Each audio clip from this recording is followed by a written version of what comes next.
வணக்கம் மக்களே, சற்றுமுன் கிடைத்த தகவல் ஒன்றை பார்க்க போகிறோம். கோவை 10 தொகுதி ஷாக் கொடுத்த சர்வே, உடன்பிறப்புகளுக்கு செந்தில் பாலாஜி வார்னிங். திடீர் தகவல். இந்த ஒரு தகவலை பற்றி தான் நாம் பார்க்க போகிறோம். தகவலை பார்ப்பதற்கு முன்னதாக நீங்கள் நம்மளுடைய சேனலுக்கு புதிய பார்வையாளர்களாக இருந்தீர்கள் என்றால் மறக்காமல் நம்மளுடைய சேனலை சப்ஸ்கிரைப் செய்து வைத்துக் கொள்ளுங்கள் மக்களே. அமைச்சர் பதவியை கொடுத்தாலும் செந்தில் பாலாஜிக்கு மேற்கு மண்டல பொறுப்பாளர் என்கின்ற பவர்ஃபுல்லான பதவியை திமுக தலைமை கொடுத்துள்ளது. ஏற்கனவே கோவை, கரூர் மாவட்டங்கள் அவரின் கண்ட்ரோலில் இருந்த நிலையில் தற்பொழுது திருப்பூர், ஈரோடு உள்ளிட்ட மாவட்டங்களில் 30க்கும் மேற்பட்ட தொகுதிகள் பொறுப்பில் விடப்பட்டுள்ளன. அமைச்சராக தன்னுடைய கடைசி நாள் ஏப்ரல் 27 கோவையில்தான் இருந்தார். இப்பொழுது கோவையில் இருந்து புறப்பட்ட அவர் மே 22ஆம் தேதி அதே கோவைக்கு மேற்கு மண்டல பொறுப்பாளராக வருகை புரிந்தார். கோவை மாவட்டத்தில் உள்ள 10 தொகுதிகளை சார்ந்த திமுக மாவட்ட செயலாளர்கள், நகர செயலாளர்கள், ஒன்றிய செயலாளர்கள், பேரூர் செயலாளர்கள் மற்றும் மாநில பொறுப்பில் இருப்பவர்களிடம் ரகசிய ஆலோசனை நடத்தியுள்ளார். காலை கோவை திமுக வடக்கு மாவட்டம், மதியம் கோவை திமுக தெற்கு மாவட்டம், மாலை கோவை நகர மாவட்டம் என்று அந்தந்த மாவட்டத்துக்குட்பட்ட ஒவ்வொரு தொகுதிக்கும் தனித்தனியாக ஆலோசனை கூட்டம் நடைபெற்றுள்ளது. கோவை மாவட்டத்தை பொறுத்தவரை கடந்த 25 ஆண்டுகளுக்கு மேலாக நடைபெறும் சட்டமன்ற தேர்தலில் திமுக தொடர்ந்து தோல்வியை சந்தித்து வருகிறது.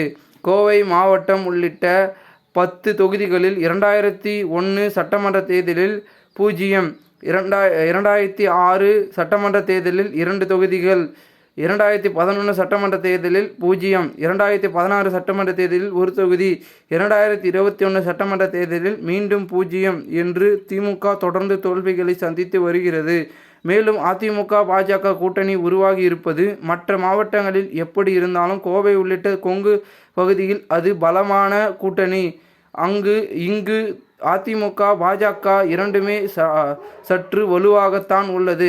இந்த நிலையில் செந்தில் பாலாஜி 10 தொகுதிகளிலும் ஒரு ரகசிய சர்வே எடுத்துள்ளார். அதில் திமுகவுக்கு சாதகமாக இல்லை என்ற அதிர்ச்சி ரிப்போர்ட் கிடைத்துள்ளது.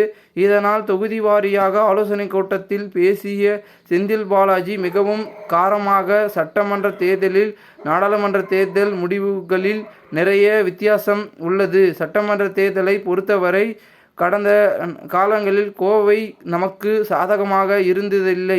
இந்த முறை இங்கு எப்படியாவது வெற்றி பெற்றே ஆக வேண்டும். கடந்த கால தோல்விகளுக்கு நம்மிடம் உள்ள உட்கட்சி பூசல் தான் முக்கிய காரணம். இந்த முறை உங்களின் தனிப்பட்ட ஈகோக்களுக்கு எல்லாம் இங்கு இடமில்லை.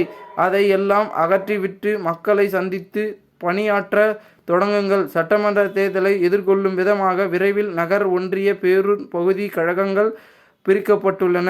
உங்களுக்கு யாரை பிடித்தாலும் பிடிக்கவில்லை என்றாலும் அதை எல்லாம் ஓரம் வைத்துவிட்டு புகார் வராமல் பணியாற்ற வேண்டும். புகார் வந்தால் யாராக இருந்தாலும் நீக்கப்படுவார்கள். அது மாவட்ட செயலாளர்களாகவே இருந்தாலும் சரி. நான் சரியாக வேலை செய்யவில்லை என்றாலும் கட்சி வேடிக்கை பார்க்காது. தலைமையாக முடிவு எடுத்து சில மாற்றங்களை செய்துள்ளது. உங்கள் பூத்துக்கு நீங்கள் தான் பொறுப்பு. அங்கு கட்சி அதிக வாக்கு வாங்கி கொடுக்க முடியவில்லை என்றால் இப்பொழுதே எழுதி கொடுத்துவிட்டு வீட்டுக்கு சென்று விடலாம் என்று ஸ்ட்ரிக்டாக சொல்லவே உடன்பிறப்புகள் அதிர்ச்சியில் உறைந்துள்ளனர். சில உடன்பிறப்புகள் இந்த கூட்டத்திலும் புகார் மனுக்களை எடுத்து சென்றுள்ளனர். அவர்களை எல்லாம் செந்தில் பாலாஜி கடுமையாக எச்சரித்து அனுப்பிவிட்டாராம்.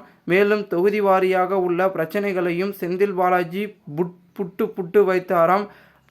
அதிமுக முன்னாள் அமைச்சர் எஸ்பி வேலுமணியின் தொண்டாமுத்தூர் தொகுதி குறித்து செந்தில் பாலாஜி பேசும்போது, தொண்டாமுத்தூர் தொடர்ந்து சரிவை சந்தித்து வருகிறது. அங்கு யார் யார் அதிமுகவினுடன் கைகோர்த்து செயல்பட்டனர் என்ற பட்டியல் உள்ளது. காப்பாற்றப்பட்ட வேண்டும் என்பவர்கள் அவரவர் பகுதியில் கவனம் செலுத்தி பணியாற்றுங்கள்.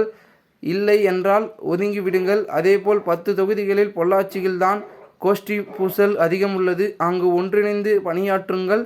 சூலூர் பகுதியில் கட்சி மிகவும் பலவீனமாக உள்ளது. அங்கு கூடுதல் கவனம் செலுத்த வேண்டும் என்று 10 தொகுதிகளில் உள்ள பிரச்சனைகளை சொல்லி எச்சரித்தார். இந்த ஒரு தகவல் தற்பொழுது வெளியாகி